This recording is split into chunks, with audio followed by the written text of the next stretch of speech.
Hello, this is AJ McDonald with McDonald Financial Services. I have Devin Jones here, and we're going to talk to you about what happened in the markets last week, as well as anything else that comes to mind. Obviously, the Olympics are going on, and we've had a couple spills in the downhill. Yeah, man, a big one last week, huh? Oh. Big one on Friday the prior week. Yeah, that was not good. Not so good. Not good. U.S. is doing pretty well, though. U.S. is holding their own. Yeah, Doing pretty well. yeah. All things All set. considered. Have you been watching? I've watched a little bit of it. Yep, not a lot, but I've watched a little. Yeah, we're the same way. So. We're the same way. Anywho, we got some economic data last week. Did get some economic data, yeah. So we did see December retail sales came in. How was it? A little lighter than November. So It was. yeah, which we had talked about that in some of our videos, that we thought maybe December and the Christmas holiday spending might be down a little bit. The early on, I guess, numbers didn't look all that bad, but confirmed that they weren't as good as maybe what was originally reported. Kind of delayed because of the partial government shutdown. And right. So that wasn't so good, but we got some pretty positive economic data, or depends on how you look at it. I guess the market didn't see it as positive, but No, good news is bad news. Yes, so a lot higher, significantly, actually 200% more new jobs created in the month of January. So 130,000 jobs created in January. They were expecting 65,000, so a lot more.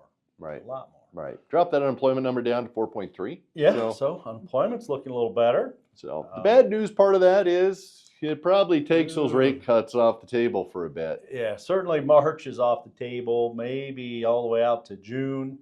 I mean, economy's doing pretty well.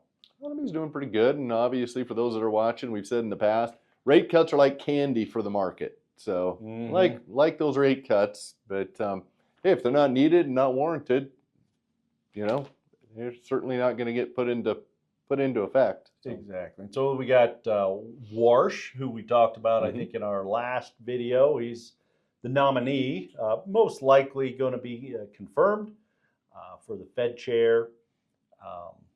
So I'm sure Trump would love him to cut rates as soon as he gets in, but that may not happen. May not happen. I mean, the data does need to be there. The one thing with Warsh that we've come to kind of learn through digging into a little bit of his past is I think he's going to overhaul the Fed, so it will look different. Yeah. Probably not relying on 9-month-old data moving forward, but still there needs to be some current data that backs up the cuts or hikes, whichever the case may be. And right now we're not seeing any reason to do anything other than stand pat, in my opinion. Yeah, and looks like he's going to kind of clean up the Fed's balance sheet, which is probably good news as well. Yep. Exactly. So we had that inflation number came out on Friday. It's a little worse than expected. So we'll see how that plays for the market. Probably not going to make a big difference to the Fed and on their next meeting on whether or not they're going to cut rates or not. I think they hold steady. Yeah, it's a kind of a foregone conclusion at this point that they won't do much. So. Yeah. Other interesting news: Dow Jones Industrial Average topped 50,000 for the first time. Big mark to get past. So yeah. For those of you watching, it didn't always used to be that high. When Devin and I got into the business, it was actually under 4,000. So kind of giving away how old we might be. Well, you're a little long in the tooth. You got a little beard going. Trying to show my age a little bit more, So yeah, back when we got into the business, 100-point move, which we didn't really see, was huge. Significant. Yeah. So now, heck, a couple weeks ago we had a 1,000-point move, and wasn't much. Not that big a deal. Not that big a deal. Yeah. So. Let's see. Oh, this is a big one. We're not big fans of Bitcoin, but the Bitcoin Investor Week started last week in New York City. Yeah, a big event, I'm sure, for those that are crypto people. Yeah, for the industry, I suppose. So yeah, like you say, we're not big fans. Certainly not investors in it, but I guess there needs to be a conference for everybody. There probably is. So there you go.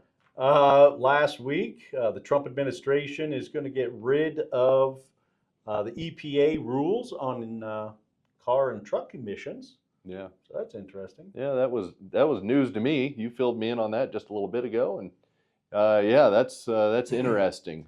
That's been in place for a long time. It has a lot of the states, particularly California, have their own strict rules, so that won't impact them at all.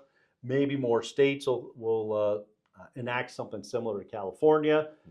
Also, I read that some of the truck and car manufacturers aren't going to just say, hey, forget those emissions, because the next president, whoever that may be, might change their mind and go back to the way it was. So I guess maybe a non-issue, but I thought it'd be interesting to bring it up. Yeah, exactly.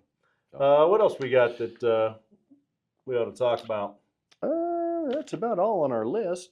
So I guess the last thing would be the Olympics are going to continue to go on. So They are for another week.